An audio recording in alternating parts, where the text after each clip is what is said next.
Trápne divadlo opozície a jej médií po návšteve premiéra v Spojených štátoch si už ďalší komentár nezaslúži. Snáď len poznámku, že sami by si išli na čele so servilným Korčokom, Vlachovským a Káčerom nohy zodrať, aby mali takúto fotku. Keď ich tak počúvam, náramne mi pripomínajú tú líšku z Ezopovej bajky, ktorá keď ani po viacerých pokusoch nedosiahla na vysoko rastúce hrozno, tak len znechutene kývla, veď aj tak je kyslé.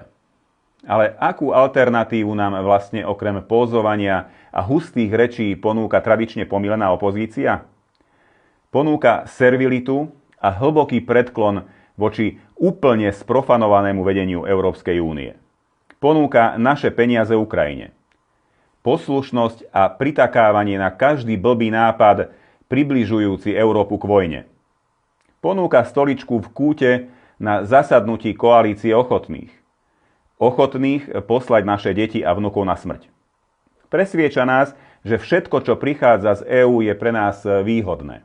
Preložené do ľudskej reči, priznávajú svoju zbytočnosť, pretože ich vláda by bola len miestodržiteľom a vykonávačom rozhodnutí Bruselu. Toho Bruselu, ktorý z EÚ spravil papierového tigra, trhací kalendár a meče z kartónu naraz. A potom sa čudujú, že im ľudia neveria. Že ich reči o hodnotách znejú prázdno, keď za nimi nevidno ani odvahu, ani vlastnú líniu, ani elementárny záujem o slovenské národné záujmy. Len slepé nasledovanie, moralizovanie z bezpečia štúdií a večné poučovanie tých, ktorí ešte stále veria, že Slovensko má právo rozhodovať samo o sebe.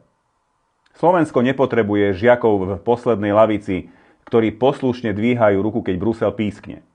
Potrebuje partnerov a nie sluhov. Potrebuje vládu, ktorá sa nebojí ísť do sveta a obhajovať naše záujmy, aj keď to nie je možno trendy. A aj keď sa to nepáči samozvaným elitám. A práve to je ten rozdiel, ktorý opozícia nedokáže prehltnúť. Že niekto koná, kým oni len hundrú pod vinicou a presviečajú samých seba, že hrozno je aj tak kyslé.